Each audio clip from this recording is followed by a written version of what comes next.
Hey guys, today we're going to talk about healthy feet for martial artists. It doesn't matter which martial arts you're doing, Taekwondo, Hapkido, Karate, MMA, you're still going to need to take care of your feet. We're going to talk about three major areas. There's your skin, there's your muscles, and there's your injury prevention, which is basically your stretching and strengthening. When we're talking about the skin, we're talking about building some calluses so that you avoid rips, burns, and blisters. Avoiding cramps and knots in your muscles. I'm going to talk about not only stretching and strengthening, but being light on your feet and learning how to use your weight appropriately so that you're not heavy and causing friction and tears. Invest in some wipes. Some people like to use baby wipes. I have found that baby wipes dry my feet out too much.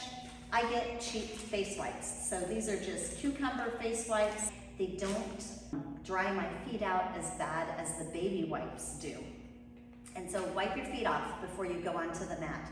Never, ever, ever walk outside in your bare feet from the parking lot to the studio onto the studio mats. The next thing you're going to want to learn to do right away is to get really light on your pivots. You're going to want to learn how your weight distribution is so that you're not ripping your feet or twisting your toes as you pivot and move in the martial arts. We actually have a kicking course, 1 to 10, that'll actually teach you your weight distribution and strength building training. I'll link that below. You're gonna wanna moisturize your feet.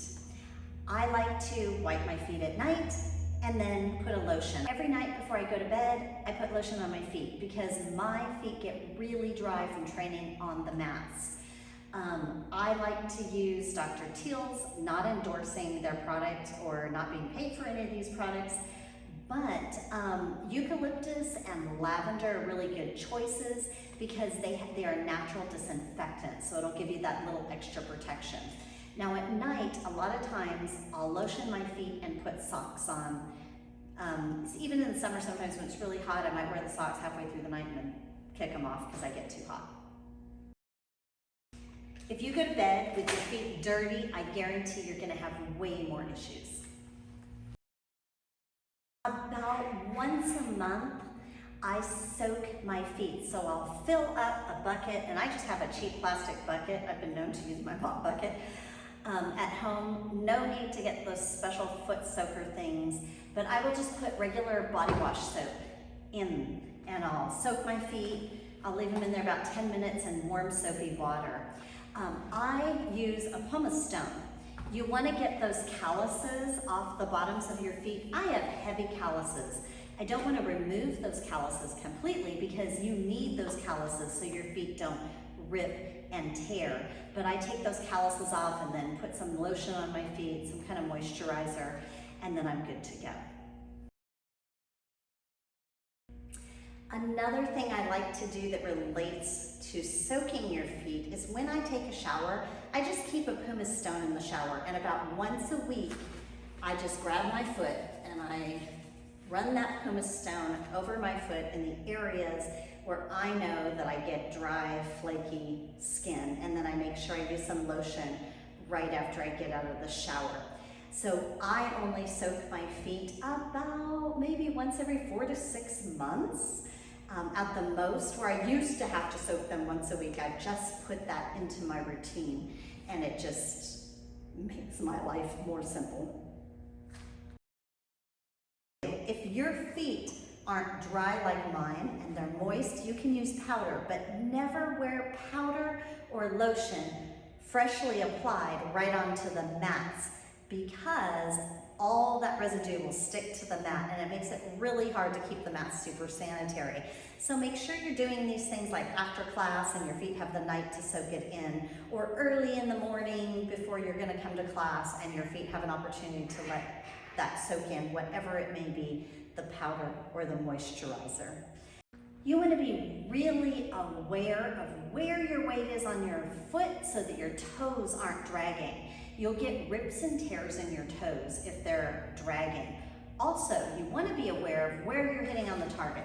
If you're hitting the target on your toes wrong, you can cause blisters and tears. You want to make sure that you're hitting those targets correctly on your instep, on the ball, not right here in between the crease, because that's where your foot is weak and dry and you don't want to be hitting in correctly. So now let's talk about your muscles. And the first thing I want to say about muscles is hydrate. I drink water. In the morning, I drink this full bottle of water, and before I go to bed, I drink a full bottle of water. I don't stop a lot to take drinks on the mat just because I teach back-to-back classes and I can't leave groups of students just standing on the mat while I'm trying to run to the restroom. However, before and after your workouts, it's a good idea to make sure you're drinking water and staying hydrated. How much water should you drink? Take your body weight, multiply it by 2, and that's how many ounces of water you should be consuming on a daily basis. Next thing, we're going to talk about taking care of your muscles and building strength. Now, I teach all night, so I'm on my feet an average of 6, sometimes 7, 8 hours in bare feet, and I have really high arches. I have some instructors who have really flat feet, and so depending on how your feet are, you're gonna need to make adjustments. My go-to is I have a roller and balls. I like my massage balls to start with. These balls come in different strengths. There's a hard one, a medium, and a soft ball. I like the smooth balls for my feet. I don't like the bumpy ones because there's so many pressure points. But just taking your foot and rolling that ball, especially for me in my arch. Now, people with flat feet, I've noticed, like to use the roller better than they like to use the balls. So they'll just take their foot and roll it on the bottom of the roller, and that seems to work well for them. I have 2 instructors that have really flat feet, and they prefer this technique. The other thing you want to do is get yourself a reflexology chart and learn the pressure points and how to work on your feet. For instance, if you're having pain, if you push on the bottom of your foot here and you're having pain, let's say right there, that's related to my lower back. So I know maybe I'm arching or doing something funny in my kicks. It'll give you some clues as to what you're doing. So do a little bit of study on that. I like to massage my feet right underneath my toes. I don't know if you can see that, but right here, underneath my toes, I like to do some massage right there.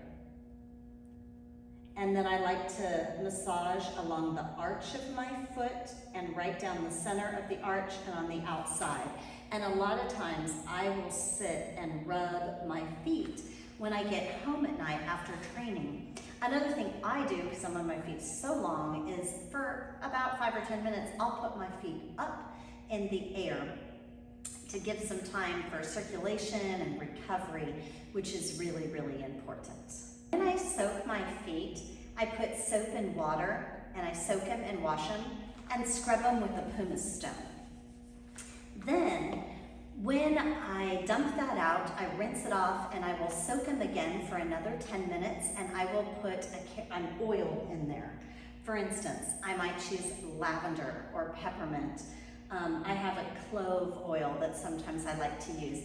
And I tend to choose oils not just that smell good, but that have healing properties for either the skin, if I'm fighting dry skin, or that have antibacterial properties. And I'll put some links below with some of the few ideas in the description. Now, strengthening wise, we do a lot of moves with our feet. So we're gonna talk about some strength things. I have a rubber band, but you can use a towel. This rubber band is a light strength, so you can do it single, or you can double it up. I usually double it up. I like a little more strength. And I'm gonna kind of stand up here and do a close in. I like to pull this and then push out with my ankle and pull back, and push out with my ankle and pull back, building that strength in my ankle. I also like to see students build flexibility in their ankles. A lot of times people can't point their ankle down, which is required for a lot of kicks, roundhouse kicks, hook kicks, and then on side kicks you need to flex. But front kicks, sometimes you'll kick with the top of your foot if somebody's bent over and you're hitting them in the stomach. So there's a lot of occasions where you need that flexibility in your ankle. And for that, we do a thing in our school called power stance. I just like to have students just sit down on their legs. See how this is? Now a lot of times brand new beginners can't lay their feet flat like that and sit. But if you practice doing this only 10, 15 seconds at a time, every single day, in a month or two, you'll notice that you'll gain that flexibility right there. So now let's talk about some strengthening exercises that you're going to want to do to make sure that your feet are in condition and that you're using your feet properly. Now these are just a few simple ideas. If you want more ideas, I'll link some videos below. We also have a kicking course. I think a lot of students get out on the mat and they start learning how to kick, and nobody teaches them about weight distribution on their feet, and that's how you end up with those rips and tears. As a beginner, I remember having blisters on my feet. I learned on an old canvas mat, but I never had tears and rips in my feet. I did have a great instructor who showed us how to use our weight properly. So here we go. Some exercises that I like to do. One of them is just lifting up. So I'm gonna hold on to this bag. I would hold a wall, but I don't need that much stability. I'm gonna lift up like I'm walking in high heels. You see that?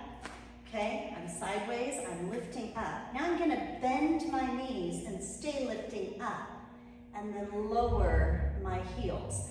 This is not just for your ankles, but this is also for strengthening your legs. Now I'm gonna bend down, lift, and up, raising, lower the heels. So there's two versions. The first one is you squat down first. Squat down, raise the ankles. Now don't let them do any weird things, right? Make sure they're straight. Don't let them turn in or turn out. Do you see that? Don't let them turn in or turn out. Make sure that weight distribution is straight. Now I'm gonna raise up and then lower. Now I'm gonna do the opposite. I'm gonna raise up, go down, slowly lower the heels. You'll feel this in your quadriceps. That's one exercise. The other exercise I do is I have students hold onto the wall and I teach them to twist their feet without their skin going, that ripping, that harsh ripping feeling on your feet. If you're getting that, your shoulder placement is wrong. So watch. If I put my shoulder placement back here, I feel like my skin's gonna rip off my feet. If I put my shoulder placement here, it's okay, better, but not great. But if I put my shoulder placement over my knees, then I can be light on my feet. It also has to do with your leg strength as well. If you're spinning with your legs straight, you're gonna feel like the ball of your foot, the skin is just ripping in half. But if you do it with your knees bent, it's much, much, much better and smoother. I recommend doing pivot exercises and drills a lot in the beginning. Another thing I recommend doing for strength in your feet is up, out, point, flex, point, flex. Very, very important. And then ankle rotations. I usually do these sitting down. Grab your leg and then your ankle and turn it around in a circle. You want to develop range of motion. You're going to turn it both directions. At first, this is going to feel really awkward, like I'm having a hard time making a complete circle. But after you build range of motion, it'll be easier and easier. Make sure you do both feet. I have one foot more flexible than the other. And if I have an old ankle injury on my left foot, it doesn't have the same flexibility that my right foot does. I also like to take my toes and put my thumb, turn sideways so you can see this. I put my thumb right here at the base of the ball of my foot and I pull my toes over and I'm pushing in. Not only feels really good, it's really good for the flexibility of your toes going both directions. We do a lot of work with our toes back in martial arts, and so getting that opposition stretch is really, really important.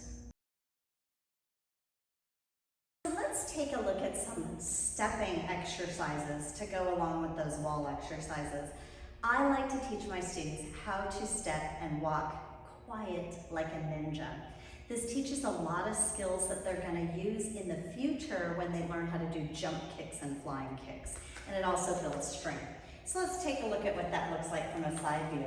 I'm going to step out, toe, ball, heel. I don't ever want to slam my foot from the heel and then put the weight on the ball. It's bad for my knees. You can feel that. Slam your foot down like that with your heel first. You can feel it, the impact in your knee right away. If you slam your flat foot down, I feel that shock going up my leg right to my hip. So you want to walk toe, ball, heel. I'll over-exaggerate it. Toe, ball, heel. When you're stepping into your stances, you can practice stepping quiet like a ninja. Oh, I made a noise. Means I didn't roll smoothly. Let me see that foot. I'll shut up so you can hear. Now sometimes we do paper challenges, so we'll lay paper on the floor. Don't do it on a tile floor because it's slippery.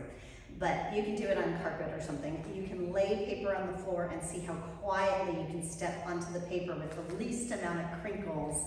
Or if there's leaves outside, you can practice rolling onto the leaves so it crunches real quiet. It's getting fall, that might be fun to practice. The other thing I like to teach students to practice is body alignment.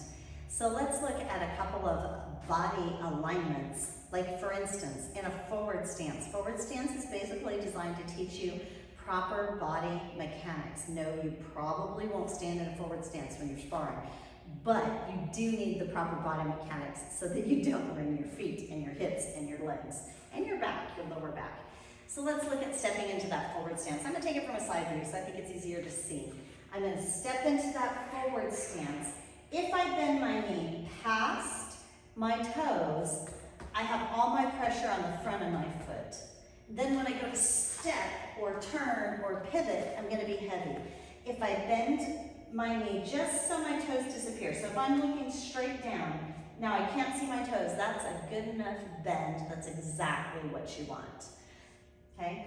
Let's say I'm in a horse stance. Well, if I put my weight back like this, my weight's on my heels. If I put my weight, my knees over my toes, it's a nice even stance. I can step out of that and into that with very little weight.